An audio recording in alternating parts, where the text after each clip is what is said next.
maker files are very easy to edit. For example, this is pagemaker file. We want to edit these contents here. So click on the T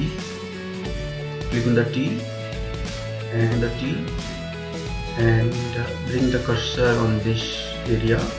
Suppose you want to edit this option 1. So and then the cursor to delete this option.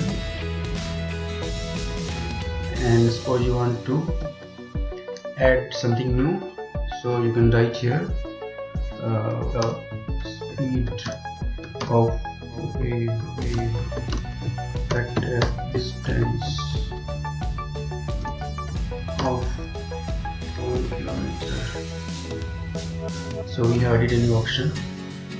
And suppose you want to delete something from the question, so you can simply select this and you can delete this. You can also add something here, or you can again delete it like this. And so in any way you can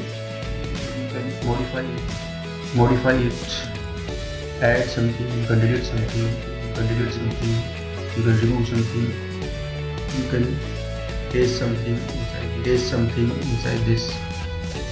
So in this way it is as simple as like Microsoft Office Word file. The material is made in the pagemaker file because pagemaker files are very simple to edit, and the